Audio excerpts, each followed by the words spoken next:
7. Pretty sure about that one. Special guest today. We already started talking, so it's gonna be a little weird, but we're going, and you got to get on the train and get with us. My boy Erik Stuerken from Better Qualified. Erik, thanks for being on the show. Hey, thanks for having me. All right, man. So let's get to it. All things credit. Yes.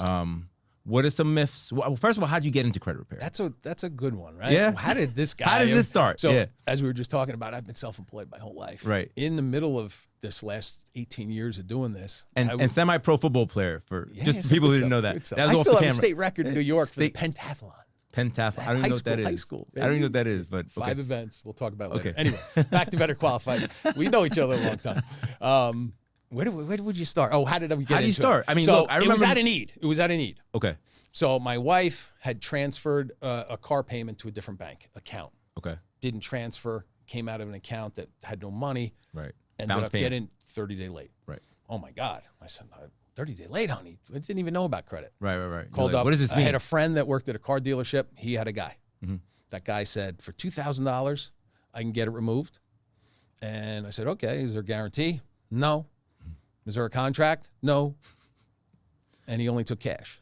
Right. That's how I came into the industry. Okay. And it was funny because in the first couple years of doing this, right, that's what the model was. It was kind of a weirder thing. It was kind of murky. It was kind of murky. So I was in the mortgage space getting leads, doing some things online. I've always loved online, right? Loved the internet throughout. You loved the internet before it became the internet. Yeah, I loved it. Right? Yeah. So that's a whole nother story of things we did prior to that. But at this point, Paul Oster, who is now my partner, was an LO.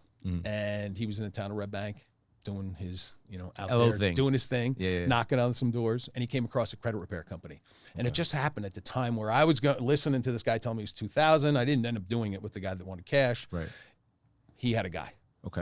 Okay, great. We meet with the guy, and it was structured. Everything, It felt more legitimate. It felt more legitimate. Right, they had an office. They were doing radio. It was like, okay, this is great. Yeah. So, end of the day, I don't even remember what ended up happening with my wife. In between all of that, I got interested in this space because wow, this is pretty awesome. They go from here to here. Let's give this guy some opportunity, see what he can do with the leads we're getting online that I was helping with. And you were helping with getting. It was like 2 and 2. Listen, if somebody needs a couple points and they can't get a deal, now they got a deal. Now they qualify. That was the basics of, ooh, this could work. Yeah. Anyway, we gave X company some clients, and a couple days later, clients called back. No one called me. No one called me. No follow-up. I called the person we had met over there, and he said, listen, we're running radio. We're too busy, and it's just not good here. I said, what do you mean it's not good here? Yeah. We don't really do that much. I know how it works. Can I meet? He confessed to you? Can I meet with you guys? He confessed to you. Yeah. I was like, can you meet with us? What about what? I want to talk. Okay. Meets with us, says, knows everything about the industry, exactly how it works, but where he works, not so much. Okay. Can we form a company? Oh. I said, Opportunity knocked. Opportunity knocked. Right. So, little diligence of what process and all that stuff started. But that was about probably about 18 years ago, right in the beginning of it. He ended up not working out, but a lot of the stuff that we learned in the beginning, Paul, who again was my partner from back then, learned a lot more. Right. And because he was super interested because it would help him qualify his clients that could not qualify. Correct. And that becomes the thing, a teachable moment here. Underserved communities, if they go someplace else and get a no, and you can say yes, they will drove to you. Like, they'll move to you in droves. And word travels fast. And once you help somebody in that capacity, then not only do you get a lot of referrals, friends, family, but they're usually with you forever. And they're fanatical. That's what I'm talking about. You say fans, right? They're fanatical. Your best clients are fanatics. They're like, no, you got to use my guy. You got to, you know the deal. Somebody says, hey man, you got to use him. Get him. You got to use him. Why? He'll get it done. It's a very warm intro, right? Right. That doesn't really. How do we get started? That's the answer. Yeah. What do I have to do? What do I got to do? Yeah. What's the next steps? Right. And that's typical. 95% of our business, 90 to 95% of our business is referred. Right. We've acquired some good online mechanisms to get some good low quality buyer leads, which is good for us. Because now they're unattached. Right. So an unattached lead is very valuable to mortgage. Anybody who's in the industry, basically. Real estate. Yeah. So that works out well. But so that ended up, we learned, built it. 18 years later, my partner Paul's considered the nation's credit repairman. Okay. He got to be on Fox. He's the front man. He's the guy that goes on TV, does the radio, all that stuff. I'm the business development a little bit more. Yeah. but he got the call from Fox it's been about 9 years, Thanksgiving, the day before Thanksgiving, to come on. And he went on with Varney. Wow. And it was great because he had some prep work. We were doing radio before that. Right. So we got him ready. So he was polished. And it was live. Wow. So as we watched it in the office, it was kind of like, ooh. Right. I would have said something different, and he's an Antigonus. You know, if you know Varney, he tries to he peppers you. Yeah. So he said, you want people to spend money on Christmas. You want their credit to go bad, so you could fix it. And he's like, no, I'm going to go against, far from. I'm going to go against years of habitual or ritual thinking. Yeah. Everybody thinks they're supposed to go into debt for Christmas, right? Yeah. And unfortunately, to tell the truth, teachable moment. Residential loan officers are taught, hey, January, February should be a refi boom because everybody's maxed out. Come December, right? Everybody's tight. That's the time of year. Yeah, right? Same thing with us. We get busy because at that point, what do we do? Right. So what do we do? Who do we call? Or something happens where they didn't realize they couldn't make a certain payment. Right? Yeah. So. All right. So then that's how you got into that's how we got into the industry. Yep. Let's talk about my personal favorite, business credit. Yep. How'd you get into that space? Kind of the same thing. Not the same thing, but you know, the wildly internet. And I don't think back then, and we started 18, so figure about 15, 14 years was the business credit. Same thing, just started reading about it. And it was like, the internet was not what it is now. We search something, what you search comes up constantly. Back then, it just happened to appear once, something about business credit. Took a class, took a course, started to realize start making yourself basically certified in that area. What I like about business credit, I don't want to say it's cookie cutter. Most of the time it is, because most people haven't done anything, right? My biggest aha moment of my, let's call it, I don't want to say my career, but my entrepreneur life is I met a guy named Greg Reed. Okay. If you follow any of the, entrepreneur kind of, I don't want to say self-help at all, but kind of like that, like development. Right, yeah, definitely. That's a big thing. People have to be willing to hear the message, though. And yes, for sure. But and I'll get to how I met him and everything else with business credit. But the one thing I remember him from the biggest part of that I ended up going to a seminar was seek counsel, not opinion. Oh, I like that. So seek counsel, not opinion. Don't get opinion from somebody. Seek counsel of somebody that did it already. Yeah. So, and go back to Greg, he wrote a book called 3 Feet from Gold. Okay. 15 years ago. I read the book, gave it to somebody else. 5 years go by. That person calls me and says, Greg wants to meet you. He's coming to the city. How'd that happen, though? Okay. He asked her how she got the book. She ended up becoming friends with him. He's written 100 books. He's got all this crazy stuff going on in his life. And I'm like, what? Greg DMs me that night, says, hey, I heard you coming to the city. Cool. I go to the city. I had his book to get it signed. I'm waiting in line. At the end of the line, I get up to it and I said, and on the bottom of the book, it says Millionaire Mentor LLC. I look at him like I do you, and I said, hey, that's your company? He goes, yeah. I said, how's your business credit? And he smiled like that. He kind of a little less because he was more shocked. Right. And he said, step out of line. And he goes, step out of line. Son, step out of line. I don't think I have any, but I know I need it. He goes, how much does it cost? And he was having an event in 2,000 cash. Yeah, he was right. Yeah, back in the day. But he was having an event in San Diego called Secret Knock. Okay. And that's why people were coming into the city to see him anyway, to get his books on, all this other good stuff. Right. So I said, how much are the tickets? And of course, he tells me the price, and I told him that was the same exact prices for me to build a business. So let's just barter. So we ended up working out a deal. But the best part was that was March. I went and saw him in May. And San Diego. In San Diego. Okay. So I already had started to build his business credit. Okay. Right. And business credit, again, for aha moment, follow steps, baby steps. You got to have a little bit of money to spend money. That's how you're going to end up building your credit.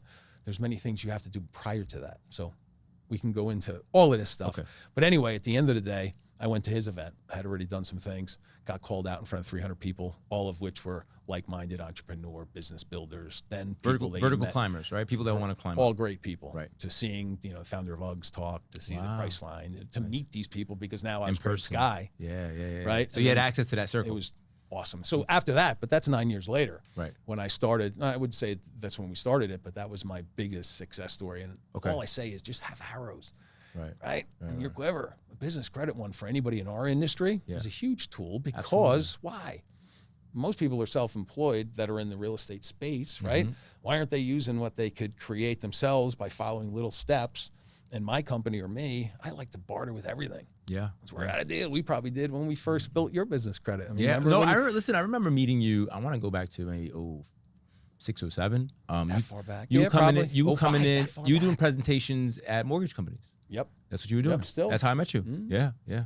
I was at Affordable in Hop Hog way That's back right. then. Yeah, there you Oh, go. There you go. wow. That's why I remember first meeting That's you. it. And then Sean, see, it's funny how like when you meet somebody and you get connected, it's who kind of connects you also, right? So then I met you and you were a guy who was doing credit and we just credit. We're pitched all the time. At that time, probably. Right. Business credit, Yeah. 205. Not yet. That was personal credit. Yeah. And then Sean Grill's like, you gotta use my Erik. Erik's the guy. So like, I'm kind of cool with Sean. So I'm like, you know what? Let me get this guy a shot, right? Yeah. And then we start going. And I think and we built my credit up in 2015, 16, 17. And we have two more companies. It's probably another one I'm gonna send over to you. I sent you a long text that I wanted to do also because it's the building we own. I want to build lines of credit around it and stuff like that because it has the income coming in. So I think it's important. It's an important tool of leverage. Going back to what you said about being self-employed, then you have, you want to buy stuff. And if everything is under your personal name that you use for your business, all that counts against you in DTI, debt to income ratios, right? So then we have to go to alternative credit, which is basically like bank statements or stated. And it gets it done, but sometimes at a higher rate. Back to going to 2019 when rates were like sub 2, I had to go in and buy a house, conventional because sub 2, like 1.9, 2.5, like where are you gonna see that, right? Buy $1 million house at 2%. That's crazy. Yeah. So a lot of all my cars, everything is off my personal credit. All I had was like 3 credit cards, and my wife had like 2 credit cards, and that was it. Like everything else was wiped out, and that enabled me to then report whatever number, let's say 180, to qualify, and because I had no other debt.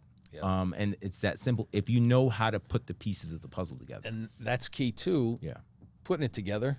Talk to us, right?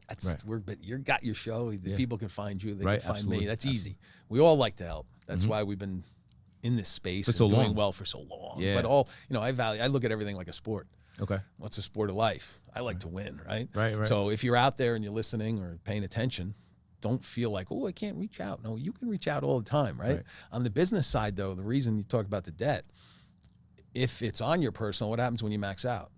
It lowers your score. Absolutely. Utilization's 30%. But on the business credit card side, it doesn't show up. I have lines for 28. I have one credit card for Bank of America. Use it for $28,000. Right.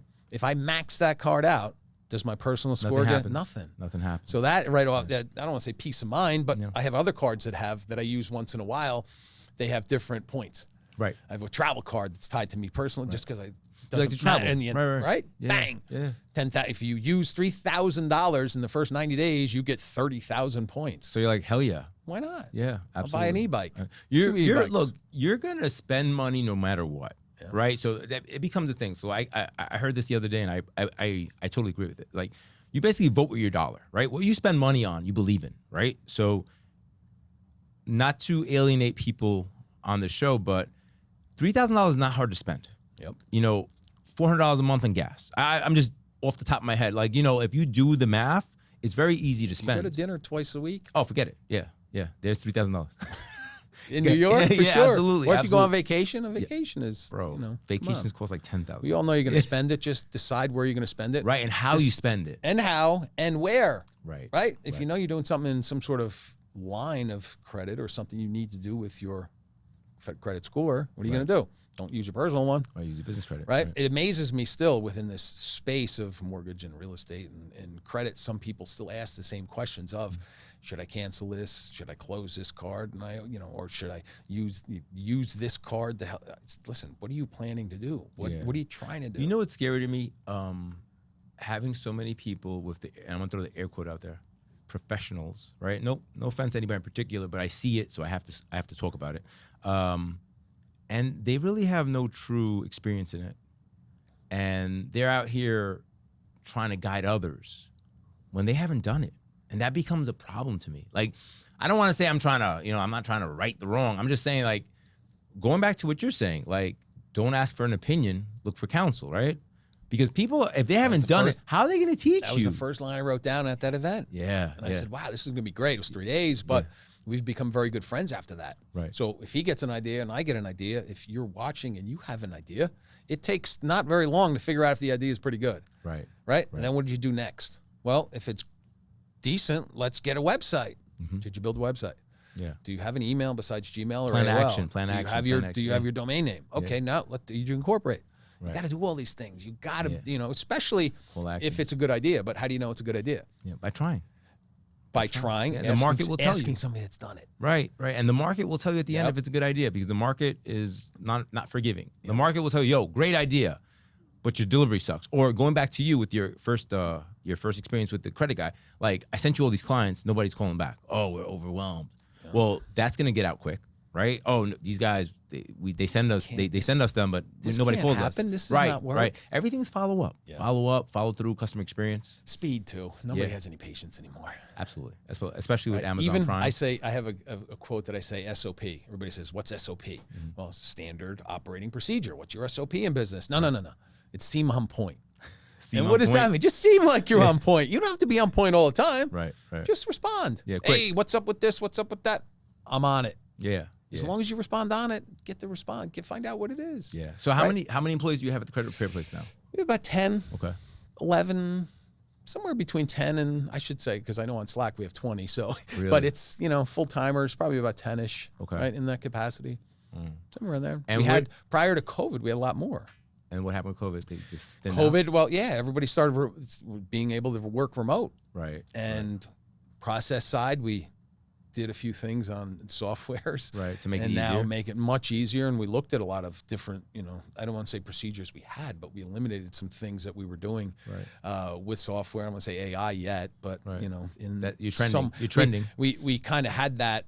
I don't want to say I was pulling things out. We do it manually, but a lot of the systems we built from the beginning was all stuff that we built from the ground up. Oh, really? I didn't buy a CRM and say, oh yeah, let's do. No, we've had this for for 15 years. Wow. Yeah. Wow. How many people can say that? How many people can say that? Yeah. I don't know. Yeah. There was times when Paul and I would say, hey, listen, let's switch over to this CRM. They can tailor it everything we want. I said, no. We've dummied this. So there's capability for everybody to log in. If you refer me busy, you can log in. You can see everything. Right. I want it easy, and I want it easy enough for anybody to manage it. Yeah. Right. If you have managers and you have regular salespeople, everybody work together from one dash portal. That's it. Yeah. So that's how it's been. So some of the fallacies some of the things that you hear about from people that are professionals, they still don't know that closing a card does damage to your credit. They still don't know that 10 to 20%, what is it, 30% of usage is where you should stay at? Try to stay? Yes and no. All right. So 30%, educate me, please. 30%, it's not going to hurt you. Okay. So what does that mean? So utilization is a big word. All it means is what you have available to what you're using. 30%, let's do easy numbers. 10,000 available, you're using 3,000. Right. That's 30%. That won't hurt you. That won't hurt you. Drop it below 10, your score is going to get better. Okay. Here's a tip. I was told to do Look to the camera. Look at the camera. Yeah. Tip, if you're looking for a little bump in credit score, leave a small balance. Don't pay your card off in full. Hey, leave like $50 or something like that? 55. It could be anything. It could be anything.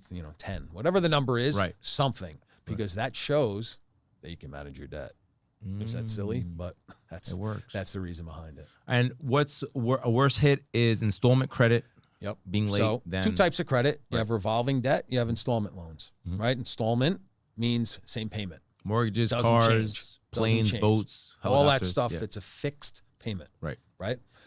Revolving is based off the amount you owe. Right. So it's going to be less or more depending on how much you owe. The month. Right. You have your minimum payment. That's revolving. Revolving is less painful. Okay. Why is that? Usually it's a smaller balance, right? $1,000 balance, $2,000, $5,000 balance you have on a card or whatever you have that revolving debt on. So it doesn't hurt as much because it's less debt. Right. The bigger items, installment loans could be a house, $400,000 debt. It's going to have more weight. Right. It also has more weight, and this is a funny one. Revolving has less weight because that number could change and you could actually make a mistake because you thought your payment was less. Okay. Right? And there's leniency for that. Yes. Okay. Yep. Typical on a revolving, you're talking about 30 to 50 points, somewhere in that range on a credit card. Mortgage stuff or an installment loan, usually between 50 and 80, could be 100. Depending on how healthy your trade lines are, or how thick your credit report is, how much usage you've had in your life. Yeah, how many trade lines you have. That's kind of it.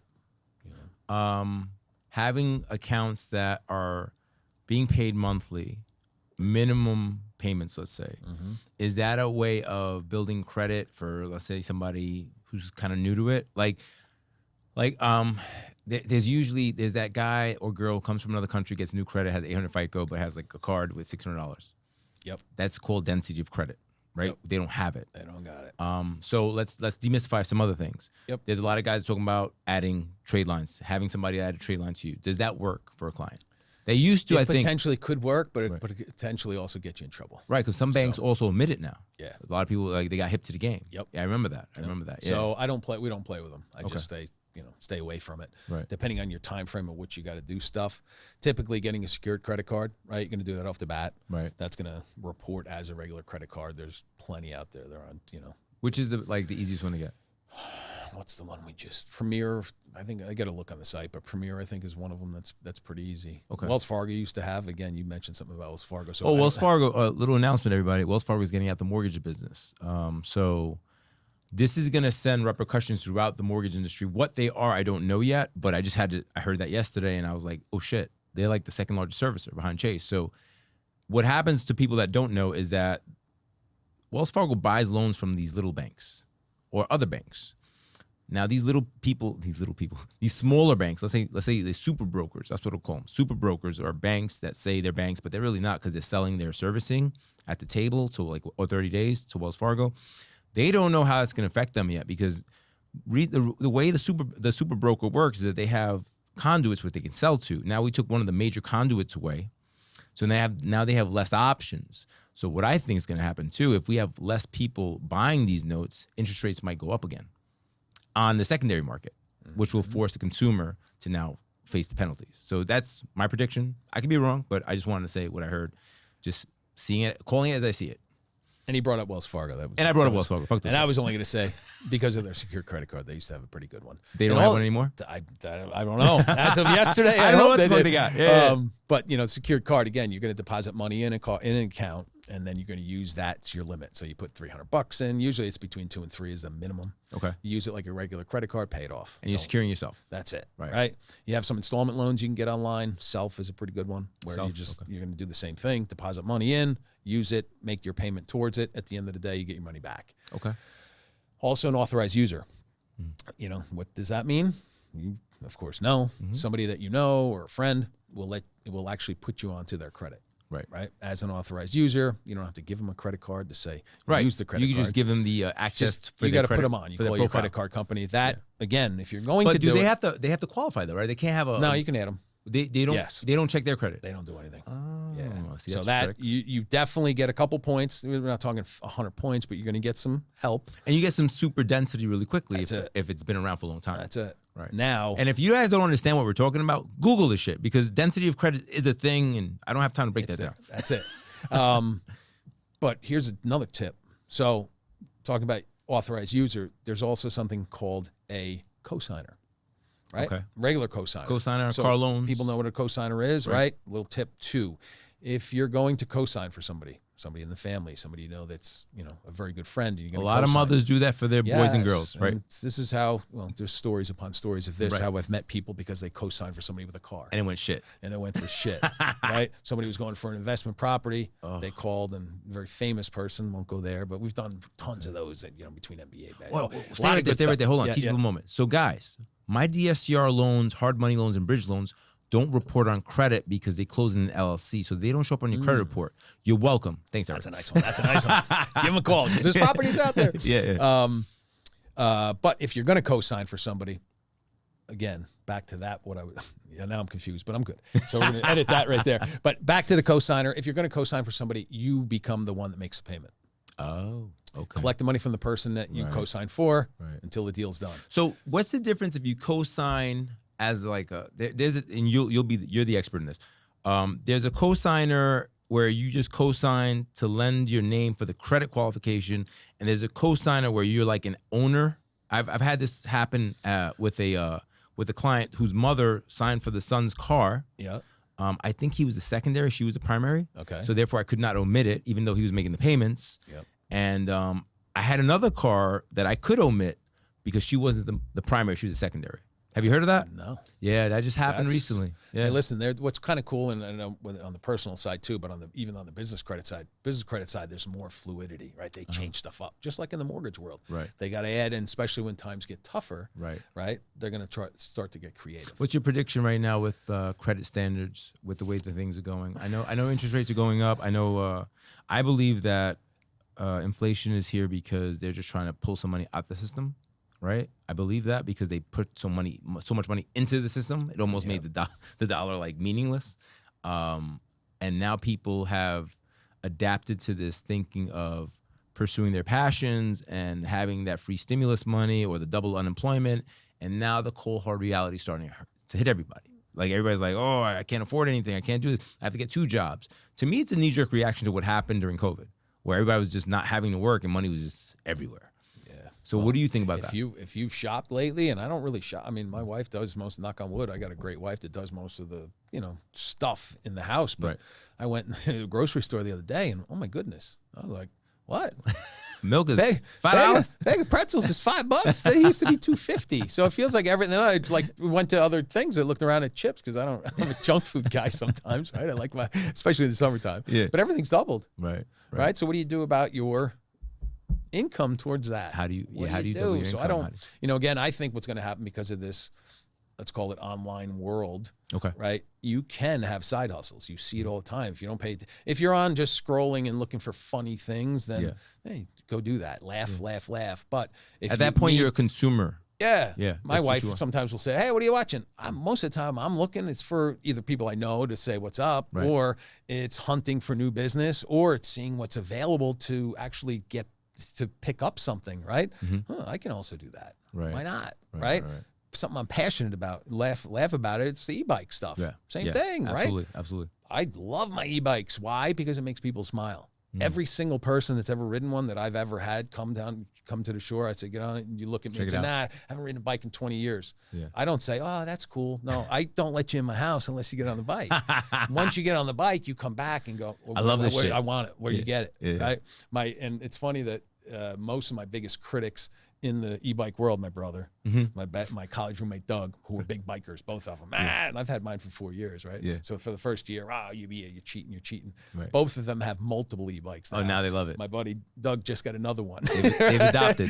So, as long as you're passionate about something and you see and feel the pain of what's happening, I mean, I don't know how much higher prices are going to go. Hopefully they stop here, but you need to make more money. Yeah. Especially if you're W-2'd. If you're an entrepreneur and you have your own business, then you're already, I believe you're already thinking in that capacity. But I find a lot of times people with W-2 stuff, they leave a lot of it at work. And it's like, they get out of that and they want to, I don't want to say chill, but they're thinking about, the next day of work and, the stress they have. Well, they get stuck in the matrix, right? Just to use that as an example. They get stuck in the matrix because they're on, I don't want to say hamster wheel, but look, some people are cool with that because some people, I've had conversations with different people where they're like, I couldn't deal with the stress because, being an entrepreneur means you're up $1 million today, you're down $1,200 tomorrow. It's just, and you got to have an appetite for it. You got to be like, I got punched in the stomach. Let me get up. Like Tyson says. Yeah, you got to keep going. Everybody's got a plan until you get punched in the face, right? So that's what being an entrepreneur is to me. In a nutshell, it's like you're up one day, you're down one day. You got to stay cool no matter what. It comes back to the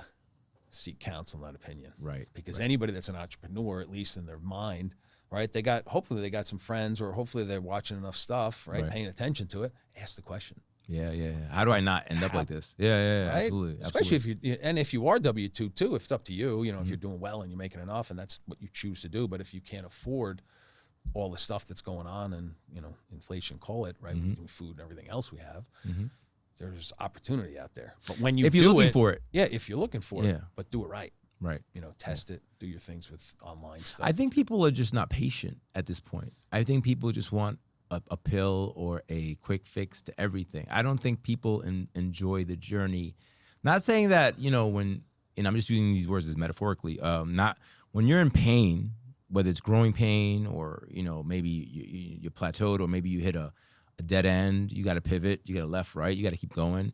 I think some people like to hear the stories, but they don't want to be a story because they're like, it's kind of hard. And it is. I don't glamorize it. I think being an entrepreneur got very, very popular with the younger generation what they don't understand is that there's no guarantee. Yeah, right? Of that. Yeah, because of the phone, right? Because of the phone access. That helped. But the thing is, there's no guarantee, and you have to be okay with that. Like how many people do you talk to say, hey man, I gotta know how much I'm making a week?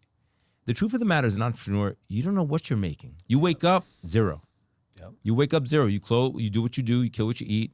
You have a team. You know, you're. I'm just using myself as an example right now. You're investing your time in your team. You're developing them and stuff like that, and that's in direct contradiction to your tendencies as an entrepreneur. Because as an entrepreneur, your job is to conquer and kill and move forward, but mentoring is like contra that. Like you're like, he has to learn on his own curve. Like the bell curve becomes a very evident thing. Google this shit if you don't know what I'm talking about. And you know, like you have to then sit down and ease yourself, almost have that conversation. I mean, you have 10, 11 employees. I'm sure you could just grab it. I'll fix it right now. But you have to let them develop too, right? Yeah, that's the way to really create like an organization. Well, you have process right that does the work, and you have outside and inside salespeople, right? So there's probably a little more than 10. I'm just talking about, whatever. Yeah. What I find, you talk about patience, if there's a proven model and it works, look at why it works and just either follow it, right? But don't give up right away. Right. If you don't have success right away and just believe what you're being told or being shown, because it does work, at least for me as an employer, and probably you the same, I wouldn't tell you or have you show you something if I didn't know it worked. Why would I waste my time and your time to not succeed and then quit? Yeah. Everything I'm giving you, listen, you divorce that result, marry the process. Just do this. Yeah, that's it. Just do it. And it's going to happen. And the second I see it, and you see it too, the second when that, oh my God moment happens, and they, either ask for a larger number, or they ask for the order, or they say something after a rebuttal of no, instead of saying, okay, well, I'll call you back. And the result is, oh, whatever the buy signal is on the other side, they're like, oh my God. Wow. Yeah. Holy smokes. Yeah. It does work. Yeah. So like you said, the patience is, but there's models, there's proven stuff that just follow it. And all you have to do is do it a lot. Right. And do it more than the other guy. And it's, if you have that in you to work hard, obviously not give up, but don't just free it. Oh yeah, I'm going to do this. No. Seek the counsel, get the process in place, and then just do it all the time. Right. And you're going to succeed. Consistently every day. Yes. With faith. Look at sports. We talked about it early on, right? You're a sports guy. You're a fitness guy, right? What's the most important thing about any of that in sports? Consistency and the discipline of it. Absolutely. What makes somebody better than the next guy? Sheer talent, right? We know that for sure. But how many coaches have said, I'd rather take a guy that's a hard-working animal than a guy that just has talent? Because what's worse than hard work beats talent every time, right? Every time. Hard work beats talent every time. That's the one skill you can bring to anything. It's not even a skill. It's just a hard work ethic. And you can become better consistently over time than anybody else, right? And that's why, just using sports as an analogy, that's why I'm reading the Tim Grover book, right? And he's the guy who coached Jordan and Kobe and Dwayne Wade and all that. And he's just saying, like not only was Michael Jordan one of the most talented people, he worked the hardest. That's why he's so untouchable. Like other guys, like, I got the contract, $40 million, I'm good, I'm chill. And he was like, no, I got it to work right after Labor Day. Boom, like he had a system after every game. They worked at the next day, like consistently, good or bad. It didn't matter. I love the stories about Kobe too. Guys would try to beat him to the gym. I'm gonna get him today. And I was there at 9 o'clock. He was already there at 4. Yeah. Yeah, and it sounds alien to other people, and I'm glad I have you on the show with me because me and you are very alike in certain ways, and especially in the physical fitness and the regimen. I have some people think it's retarded, but I wake up between 4 to 5. I get my workout in, I do my thing, then I prime my team at 8:30, and I work till 7, 8 at night. And that's been my regimen since 2004. Yep. And we're in 2023, boys and girls. We're going 20 years into this now. Yeah. Before that, I was particularly obsessed with my other business. I had a liquor store. I used to work from 9 a.m. to midnight, 7 days a week. The 7th day, it was like 9 to 6, but whatever, 7 days a week with no problem.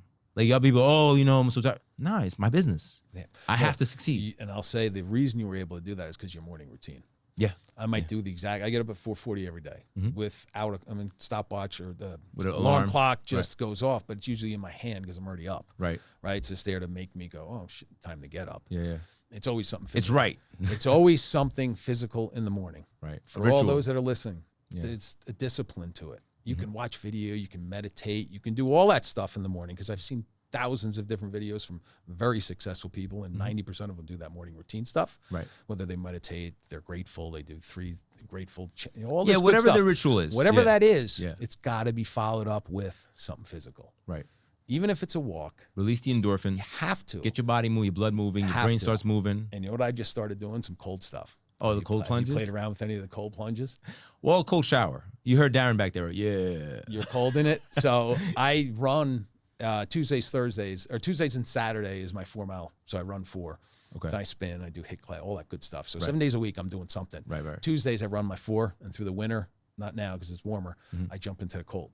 Really? So it got down to 42 the coldest it was, the ocean was 42 degrees. Wow. You don't even feel it after the 4 miles. So that Right. gets into steam. I do steam. I do all this stuff because as you get older, you'll realize, and this young buck doesn't know yet, but he's already doing the cold plunge because there's so much benefit to it. Yeah. So much. Yeah. And I also do Wim Hof breathing. Have you ever tried Wim Hof? No. Obviously, my boy over there has, because he's saying, Yeah. And it's free. Right. What is it? Well, it's breathing in 30 times real fast, exhaling, holding it as long as you can hold before you have to breathe in again. Once you have to breathe in again, you hold that for 20 seconds, start the ritual. Do it 3 times. Okay. There's parts of your brain that you get fired off that you can't with doing anything else. And if your brain's firing off, it's working. I want to be as fit as I possibly can throughout my whole life. And one thing I don't want to be is have Alzheimer's, right? So what am I going to try to do? Everything I possibly can that they tell me that might work. Right. Especially I have asthma. I've been doing Wim Hof for 4 years. My asthma is much, much better. Really? Rarely do I use my breathing. Really? Yeah. And I do it in the steam room every single day. It's funny because people that don't know me. In the steam room? In the steam room. That's hard. They look at me and they're like, what's this guy? No, but that's hard. Steam room is hard because you everything wants to come out. Yeah. And you're breathing in. I love For people that use the steam room. Every day. That's the challenge for me. I'm like, Every day. everything wants to come out of my body. Yeah. Every day. Every day. Into a cold shower for 5 minutes and then off to the office at 7:30 in to the there. races. Do your thing. Yeah. So do all this stuff in the morning. If I could say to you, if there's one tip, if you're an entrepreneur, W-2, do whatever you got to do. Whatever you are. Something in the morning. Right. You gotta. Just Don't have an excuse to do it. Or you could do it throughout the day, and that's an app we can talk about later, but we won't get into that now. Shameless plug this guy. Yeah, shameless plug. Yeah, but no, I agree. I don't think enough people have ritual. I think that everybody is looking for inspiration, but the one thing they forget is that it's the discipline that gets you from A to B. Like the discipline, the day, like today, I didn't feel like doing shit. I woke up, I walked the dogs, I talked to my dogs.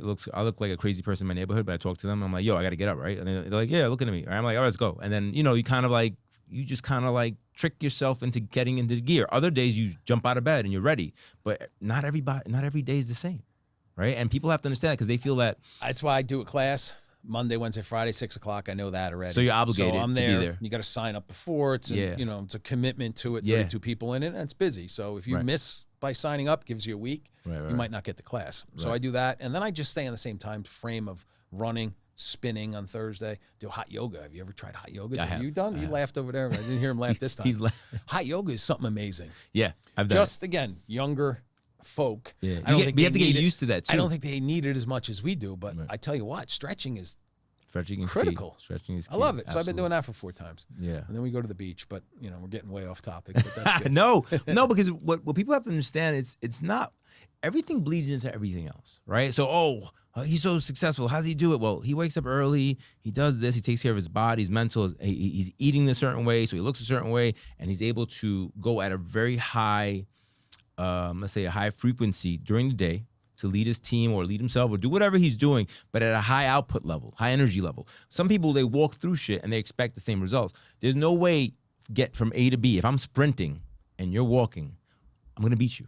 It's physics. So what people have to learn is to accelerate their own journey, whatever it is, they got to pick up the pace a little bit. I'm all about being patient for the result, but I'm not patient about the work. Because the work will bring the result, and you have to get to it. Like you have to attack it every day. It's not like work. If you can attack if you can attack the work, you got to attack the other part, which we're talking about. Absolutely. Because the work part's easier if you do this part first. The hardest part of my day. Yeah. I'm beating myself up. I look like I took a shower every morning. Yeah. And the efficiency. I do take a shower. I'm saying in the gym. We get it. But what I'm saying is that if you're a disciplined, let's say warrior in the morning. All this other stuff is like gardening. Just use that analogy, right? Like, I went to war already for 2 hours. I'm good. Another good part. Yeah. You take care of what you got that night before or the day before when you went to bed. I go to bed 9:30, 10 o'clock. Right. People still stuff comes in. Delegate what you have to in the morning when you first get up before I have my coffee, do a little reading, all that good stuff. Right. There's nobody bothering you from 6 to 7:30. The rest of America's not awake. In the gym. Keep your gym away. Yeah. Keep your phone away. Yeah. Don't bring. I see people on that phone unless you listen to the music. Though, okay. I put mine on do not disturb. Yeah. So whatever. But then when you come out at 7:30 after everything doing for yourself, you can focus on. Now something new pops up, or now you have your time to sit there and just start knock it out, right? And then hold yourself to it. But that takes discipline also. Yeah, but I think all of it starts with that. Yeah, the morning routine. Easy way to get into a morning routine because how many people say I can't take cold showers, right? Oh, sure you can. You can. Sure you can. Let me show you how. Start with hot, work your way backwards. Get colder, get colder, get colder. You'll eventually get to it. Like wow, right? Then get a cold plunge going. You're gonna all that good stuff. Get up 15 minutes earlier for this entire week. Okay. Just 15. Yeah, you're doing small incremental. Next week, another 15. Next 15. So within the first month, you're up an hour earlier. Just that hour will change everything. Yeah. It goes from the I can't do it to do it small. So it becomes sustainable. And then you challenge yourself again. That's it.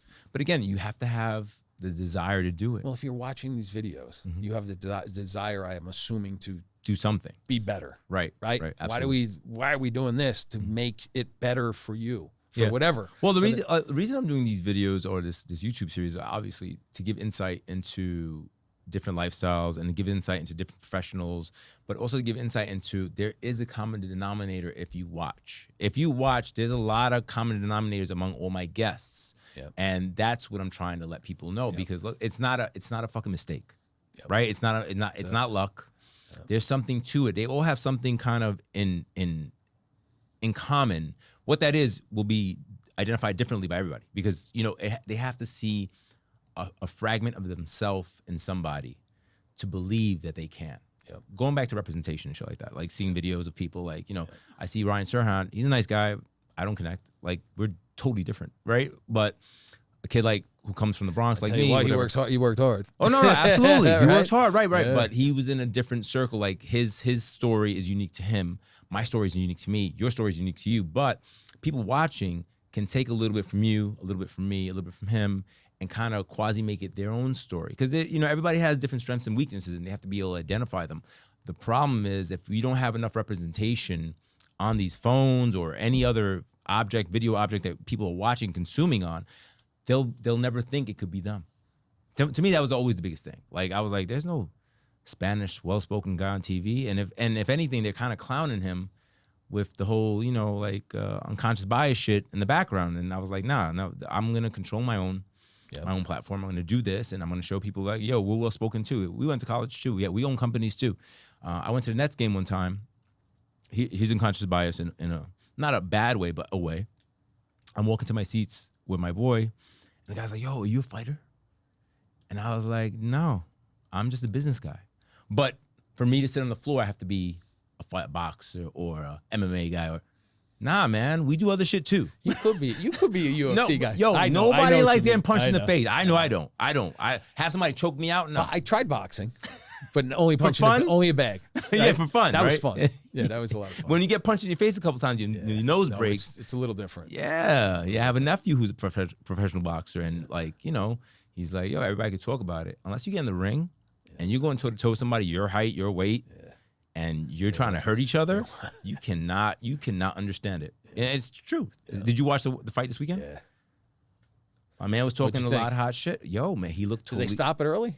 No, the guy had 3 knockdowns. What, are you talking about, boxing or UFC? Yeah, I'm talking about boxing. I didn't see UFC. I only saw the highlights. I saw the boxing. UFC. Yeah, that shit was crazy, bro. I was like, wow, this guy really looks outclassed. And I'm glad they stopped it. Because he was going to get hurt. He was going to get hurt. He was on load. I saw the highlights. Yeah, and when I mean hurt, I mean, brain damage. Like, shit happens. Like...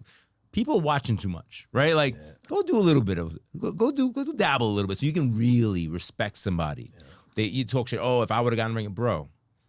Back in the days in the 90s, Mike Tyson was getting in the ring people. Yeah. These guys will last into 20 seconds? Yeah. Like, I get in there. Yeah, bro, and you keep fucking eating soup for the rest of your life? You know what I'm saying? Like, no, you wouldn't. I still remember the fight when he lost to Buster Douglas. Of course. I was in college. That was the biggest fucking upset in sports history. Yeah. What happened? But, anyway. I always say the loudest boos come in the cheapest seats, right? The guys all the way in the back, they're not in the arena, they're not getting down, because I'd rather get down and fail than sit there all my life like and you never said, know. they never did it. Right. Same thing with this. I don't want to say it's business world, life, all that good stuff. We just are Life trying coaches. to tell you these little steps are what you should do in business. Right, we know what to do in the beginning. You got to have a little bit of money to spend, because that's the only way you're going to build your credit. Right, we know that $50 a month for a couple different items, vendor accounts, all that good stuff. Then you're going to be able to get some other things. But all of it, before you do that, let's say you're incorporated, you have the idea or that business of what you're building. Is that your only business, or are you an employee of a company? Because if you're an employee of the company, work hard. But in your downtime, when you get off, there's no relaxing. Right. Get that business going, and then let's take all the steps to make it into something. Again, seek that counsel. Yeah. Right. Don't seeking be afraid. that counsel is better qualified credit experts. That's it. Yeah, absolutely, man. That's it. Eric, what else do you want to talk about? Because I think we covered the credit thing. We've covered exercise. A little bit of marketing and I don't want to say my marketing, but website, online Let's talk stuff. about it. Yeah. Okay, so I have a company, View by Text. It's been around. You probably throw the name around once in a while. Yeah. We've always had the concept of, if you're going to do any kind of marketing, you always got to capture something, right? What's the sense of marketing by itself? It's great, build your brand, do all this other stuff. Well, if you're doing that marketing, right, or you're doing that branding, and you're a realtor, we always thought, well, they have signs, right? There's a for spot sale by. on that For sale by, or this is you have the realtor info. Right. They put a website. You go to the website. What happens? Nothing. It's not that property. Why not make it so that property of where I'm standing in front of going by is, when I'm looking for that property specifically, comes up. So text for price and photos. That started a while ago. We started with text for cost and photos, text for price and photos, text video, and a bunch of different things. But View by Text has always been a call capture. So when someone does that in front of a property, now you're going to capture their cell phone. What's the thing we talked about before? Speed. Yeah, speed. Right. They're in front of the property. Get back to them immediately. Right. Whether it's not so much a call. It goes through an app on your phone. Yeah, it goes through. I don't have it. I didn't bring my stuff in, but it's just it's a rider. Okay. If you're in real estate space, you'll understand rider 6x24. Right. They either go up top of the sign, they hang from the sign, they slide in one of those signs, and it just says text for price and photos. Text, price, and a number to another number. What's also big since COVID is what? QR codes. Yeah. So it's, they're everywhere now. Yeah, scan it. And I love saying to someone within the space, whether it's mortgage or realtor more, because they're the ones putting it out on properties, use QR codes. Great. Where does it go? And they say, I don't know. It goes to my website. Right. Well, if I'm looking for the property where I'm standing in front of, why not give me the property? So got QR codes that go through the texting and capture and go to your property. So I love, all things marketing, all things online. So you can incorporate that to your website, to your MLS listing, anything and everything, to your programs, anything and everything that you want to use for a QR code. You send them through with texting first, because when you do this QR code scans, because it's going to say is text whatever, right? Pizza 251, bing, do it. Right. Then send them to where they got to go. Okay. But in between that, you got cell phone, right? And someone that so you got data, basically. You got data of somebody that's interested in something that you are marketing. Right. Correct. Then it comes down to what? Right. Speed of Following lead. Up, right. Speed of lead. Right. Speed of lead. These leads, and again, it's a funny story. When I first started View by Text, this is going back 15 years ago, 10 signs went to one person I never met. The manager of a Century 21 out in Long Island had given the signs out, but one guy got 10 signs. Okay. That was on a Friday. Through the weekend, comes Monday, I have a sales meeting in their office, and this guy got hits all weekend, probably like 30 on 10 signs. So he's a fanatic. Great, whatever. He's sitting, I don't know who he is. I just, we have it set up, so we do all the work, all this other stuff. I'm in this sales meeting, and I don't even know who he is yet. And I talked about credit first, and then said, let's talk about the View by Text signs that you guys had just implemented, that. I said, who's, whatever the name was. Guy raised his hand. I said, man, you had a good weekend, right? I go, how did it work out with all those buyers that were texting in? He goes, I don't know. I'm going to call them today. Ooh. I'm like, 3 days late, bro. They're right in front of the property. So again, we use them, and we put out 55,000 signs over the last 15 years. Okay. So that's a lot of signs. Text them, because all they want to know is, of course, what the price is. Yeah. And if you like the pictures. Yeah. Text them. You like it? Yes? No? Yeah. If they say, honestly, if you're a listing agent, then you're gold, right? You have, you get your double. And use them on a listing presentation. So now you go to listing presentation, you did a little homework before, you got a picture of the property, maybe you did, went online and it was for sale 10 years ago. Yeah. You assume the pictures are the same, maybe they're not. Right. Give us that data, make it live. Now you're at the presentation. Say, look, Luis, look, you got a phone there? Scan that. Yeah. They scan it, boom, there's the property. Right. Oh, you have it listed. You're already working. 900,000, perfect. I was only thinking 800, whatever whatever the number is. Yeah. But again, because it's just sales how it works. Just leave the sign if they don't sign. They're not going to sign the contract tonight because they don't want you as a listing agent yet. They're still interviewing people. Right. They're still making a choice. What do you do? Leave the sign. It's already working for you. It's already working. Yeah, absolutely. Because you're there. You're there. And he's going to remember that. Or she's going to remember that. That's it, man. Yeah, I like that. Simple stuff. I like that. What else? What else we got? Other tips? Divorce decrees? Sure. We all know what a divorce decree is. We probably have some friends who went through it. Piece of paper. Everything's great going through the divorce until it gets to the end. Right? Oh my God! What? So a divorce decree is at the end. Mm-hmm. Divorce decree, a judge and the creditors, all that stuff. They don't care about any of it. Judges do. Yeah. Creditors, the bureaus, they don't. Whoever's supposed to pay has to pay. That's it. Right, and if you're on a divorce decree of saying that Mr. or Mrs. has to pay it, if they don't, and you're still you're on the hook. You're rocked. So you're rocked. Yeah. So any of that stuff prior to, get rid of that debt if you can. Divorce decrees don't mean anything. Okay. That's good. That's good advice. That's good life advice. There you go. What else we got on the credit side? Medical debt now. If you have any on your credit report, let's talk. You should be off already. They started about 6 months. So all right. So what's the new thing with that? So medical debt cannot go on your credit report unless it's about $500. Unless it's more than 500. More than $500. Oh. Yep. Tax liens not going to credit reports either anymore. I didn't know that. Yeah. So that's a title search now. Yeah. All right. All right. Yeah. So that's not going to bang you up. Right. It won't bang your credit, but it might bang you up when you get searched to buy something. Like, what is this? Like, oh, you knew about that? Yep. Because unfortunately, clients think they're smarter than everybody else, right? And they don't. They have the internet. Yeah, and they don't understand. Now they have ChatGPT. So now they're everybody's they're educated, super smart. Yeah. So the thing is, and I want to say this to the boys and girls out there. If you're a client of anybody, Erik, myself, whatever, you should disclose everything up front, and we can formulate a plan, structure a plan accordingly, whether to work around it, eliminate it, or basically we're on your side. Yeah, make it a non big thing. When you hide it and it comes up at the last minute and an underwriter sees it, or let's just say the underwriter, the person who makes the decision on whether to approve your loan or not, sees it, it's too late. It's better going with an explanation, with an understanding, than a surprise. And now everybody's backpedaling. So you're really hurting yourself, and nobody's judging you, right? Like if you're coming for credit repair, Erik's not judging you. If you're coming to me for a loan, if it's not hard money, if it's DSCR, whatever it is, I'm not judging you. I just need to know so I can work around it, right? And work through it. So that's a pro tip. There you go. Because too many people. Like couple deals yesterday. What's this? Oh, I owed a mortgage. I was like, you should have told us that in the beginning. Now we got to get a VOM. Yep. We got to get a payoff. There's things we have to get that will delay your closing. And then, client, I don't understand. Things happen. I don't understand. Listen, you don't understand, bro? I don't understand.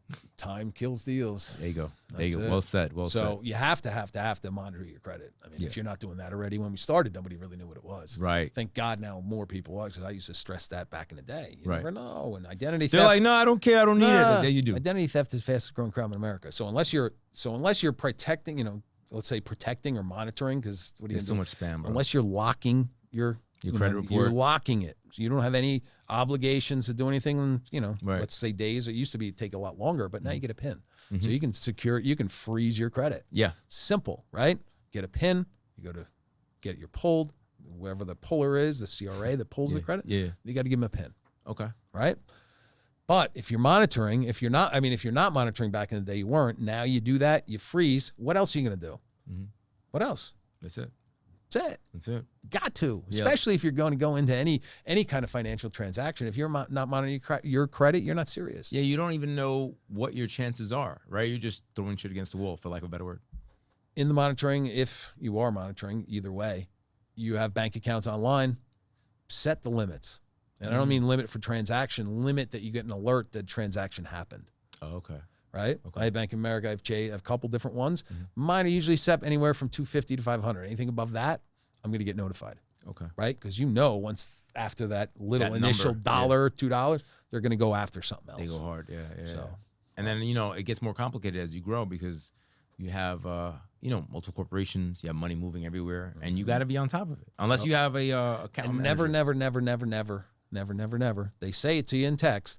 When it comes back for the security code, never give it to somebody else. Yeah, absolutely. Well, my partner just had, and again, nothing ended up happening, but had such, and I wish we recorded it. We didn't.